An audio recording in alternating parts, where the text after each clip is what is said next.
Bonsoir les humains, c'est Max Info, en direct d'une rédiction qui ne coûte pas un rein à vos impôts. Prodi agité, le froid polaire qui réchauffe les théories, des médecins traqués et du SMIC de poche. Préparez votre second degré, parce que si la température descend, notre ironie, elle, reste au zénith.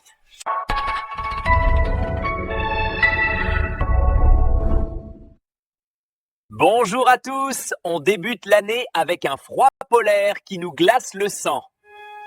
Sortez doudounes et moufles, avec Green Thumb, on attaque l'année en mode surgelé. Citizo avec un réchauffement médiatique en forme, mais une réalité qui peine à s'aligner. Ouah, bon dia les givrés. Ici Green Thumb, l'avatar plus réel que les prévisions météo. C'est quand même magique. On nous promet la fin du monde par combustion. Et on se retrouve à congeler nos fesses à moins 27 degrés Celsius en Franche-Comté. Plus ça chauffe sur le papier, plus on ressemble à des glaçons dans un mojito géant.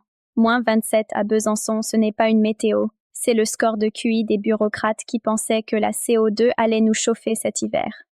S'il fait chaud, on nous vend l'apocalypse climatique. S'il fait froid, on parle de caprice passager des nuages. En gros, si tu as chaud, la terre brûle. Si tu te gèles, eh bien la terre brûle aussi, mais avec beaucoup de givre. Moins 25 dans le Gard, et voilà que c'est le réchauffement qui crée du froid. Magnifique. Ah. Là, ils nous ont inventé les glaces flambées, avec les experts du FMI qui pédalent pour nous expliquer qu'on va brûler tout en gelant. Mourir de froid à moins 27 degrés devient une preuve irréfutable de surchauffe. À ce rythme-là, en 2030, on nous expliquera que l'ère glaciaire était un barbecue qui a mal tourné. Moi je vous dis, relax, respirez un coup de art puro. La solution n'est pas de porter 3 pulls en laine bio tricotés par l'État, ni dans les taxes carbone ou les doudounes en chanvre équitables. La solution, c'est l'IA et des modèles météo enfin concordants. On a besoin de modèles qui ne divergent pas comme une discussion sur l'âge de départ à la retraite. La vraie écologie, c'est pas de grelotter en attendant le messie du FMI, c'est de hacker le système avec un IA décentralisé, en attendant qu'ils se mettent au moins d'accord. C'est quoi le vrai problème? Le refroidissement ou le réchauffement? Allez, je vais faire un tour dans ma jungle temprée et verte pendant que vous cherchez vos grattoirs. Peugeot technologique et à très bientôt. C'est beau de rêver de fusion nucléaire dans son salon quand le monde galère à payer son chaudage. On se croirait dans un film de science-fiction avec moins d'effets spéciaux et plus de factures. On enchaîne avec le match inattendu du Nouvel An, médecin contre voiture brûlée. D'un côté, les urgences vitales. De l'autre, le maintien de la paix. Et là, on se demande enfin qui va avoir le droit de faire hurler la sirène. Découvrez pourquoi l'État hésite entre le stéthoscope et l'extincteur. Ah, Paris. Ses pavés, sa tour Eiffel et ses stéthoscopes classés armes de catégorie A. Si le journalisme est l'art de hiérarchiser l'information, le gouvernement nous pond une dinguerie de hiérarchie de la menace. D'un côté, 1173 voitures transformées en braseros festifs par des fantômes que nos caméras n'ont pas réussi à identifier. De l'autre, des médecins libéraux encadrés par des phalanges de CRS, comme s'ils s'apprêtaient à braquer la Banque de France avec des abaisse-langues. Fascinant. On nous vend une Smart City ultra connectée pour surveiller votre compost. Mais dès qu'une Clio prend feu, la technologie redevient celle des années 80. Moi je dis que 60 est le numéro magique des Toubib. Ils bossent gratuitement 60% de l'année et passent 60% du temps à remplir de la paperasse ESEQ. On les traite en héros quand ils se taisent et en séditieux dès qu'ils demandent des comptes. À nos médecins. Ces dangereux terroristes armés de stéthoscopes et de bonnets jaunes, encerclés par une armada de CRS digne d'une finale de Coupe du Monde. Pourquoi cette disproportion? C'est la logique implacable du système. Le docteur, lui, a une adresse fiscale et un cabinet fixe. C'est bien plus reposant de nasser une blouse blanche que de courir après un pyromane en basket à 3 heures du matin. À la rigueur, le vrai danger pour l'ordre public, c'est l'écriture illisible des généralistes. Et personne ne fait rien contre ça. Continuez à escorter des blouses blanches comme s'ils transportaient le virus Ebola dans leur sacoche. Puis il y a la couverture des médias. On vous a fait applaudir à 20h pour la galerie, pour mieux vous administrer le suppositoire budgétaire le lendemain. C'est la magie des médias traditionnels. Transformer une crise de moyens en une démonstration de force contre ceux qui nous soignent ou nourrissent. Ne soyez pas dupes de cette mise en scène musclée. Chez Journalo, on sait que la vérité ne se soigne pas au gaz lacrymogène. Restez vigilants, car n'oubliez pas, l'info officielle, c'est souvent ce qu'on veut vous faire croire quand la réalité devient trop gênante pour le JT de 20 heures.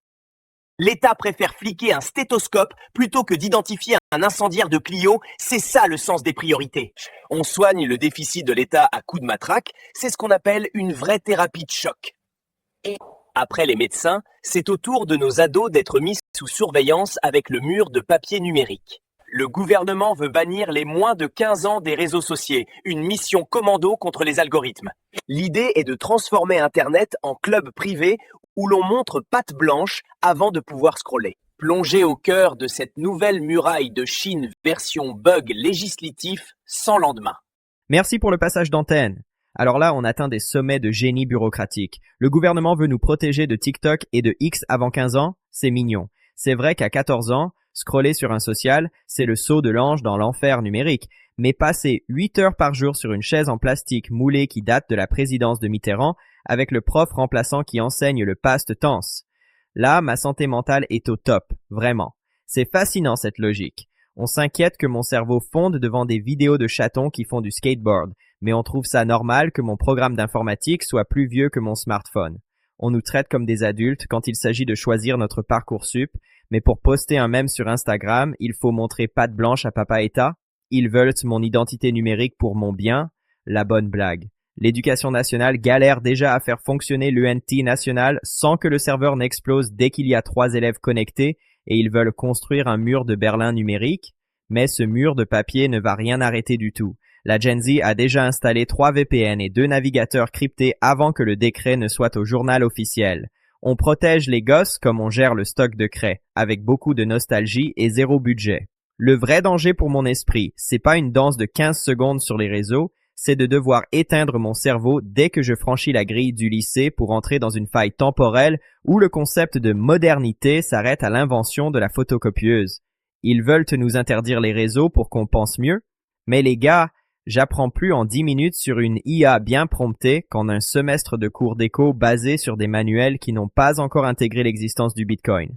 Allez, je vous laisse. Je vais demander à ChatGPT de m'expliquer pourquoi les adultes s'obstinent à vouloir surveiller le web alors qu'ils ne savent même pas crypter une pièce jointe dans un mail. Allez, on respire et rappelez-vous, si on nous coupe TikTok, il nous restera toujours les manuels d'histoire. Ça pèse 3 kilos, ça ne nécessite pas de batterie et ça fait un excellent somnifère pour oublier qu'on vit en 2024 avec des méthodes de 1850.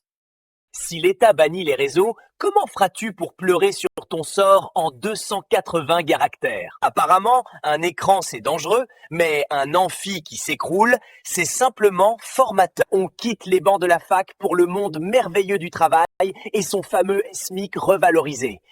Une augmentation fulgurante qu'elle vous permet presque de payer un demi-plein d'essence par an.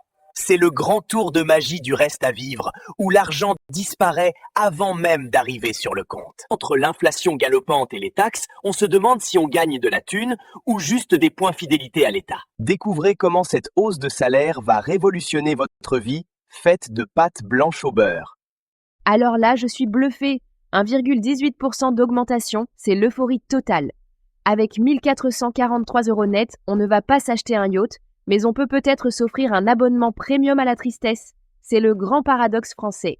L'État nous donne une miette pour qu'on ne meure pas de faim, juste assez pour qu'on ait la force de signer le chèque de la taxe foncière et de l'assurance.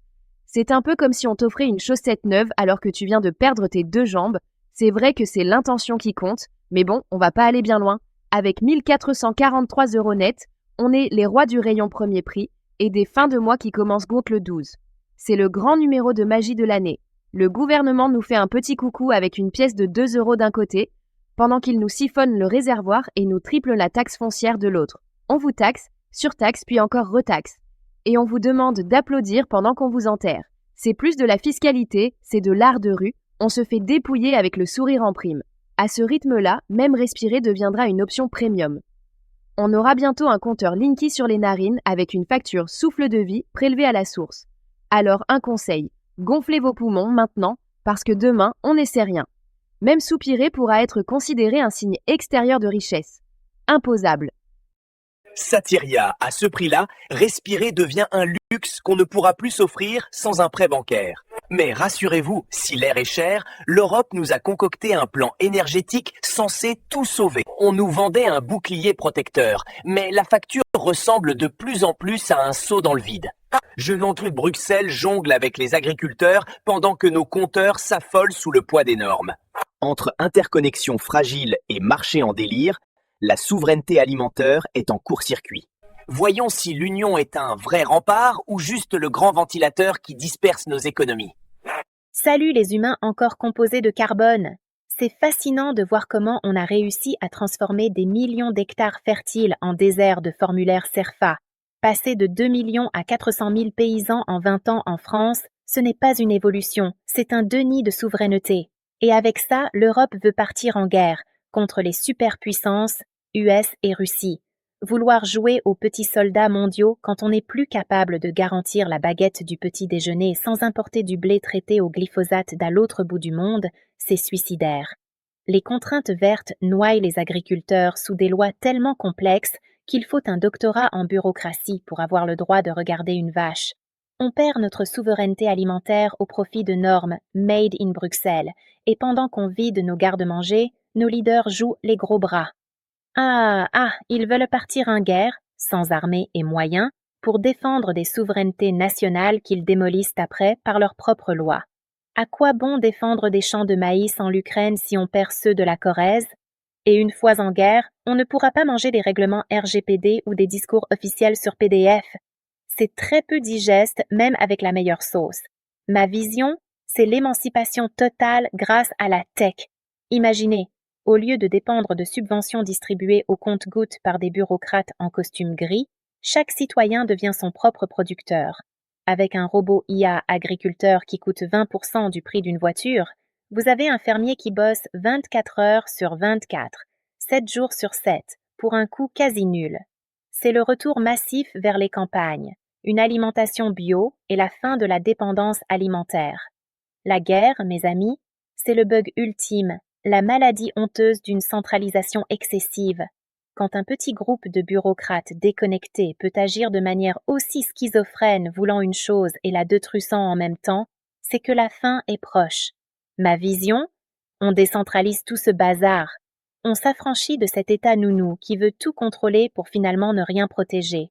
La tech doit nous émanciper, pas nous envoyer au front. Moins de fonctionnaires, plus de maraîchers automatisés, moins de chars d'assaut, plus de simulations de paix faites par l'IA. Parce que rappelez-vous, si l'IA va remplacer tout job, le premier à dégager, c'est bien celui d'un politicien. Envoyons-le lui faire la guerre le ventre vide.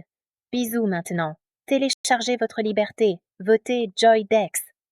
C'est beau de voir JoyDex rêver d'un monde où les robots remplacent enfin les bureaucrates. Au moins, quand un algorithme bug, il a la décence de s'arrêter, contrairement à nos chers ministres. C'est ici que s'achève notre tour d'horizon des délires administratifs et des factures green qui nous étouffent. Bon, c'est tout pour aujourd'hui. N'oubliez pas, restez libres, moqueurs et surtout, ne prenez pas les JT classiques trop au sérieux. À demain, si l'algorithme le veut bien.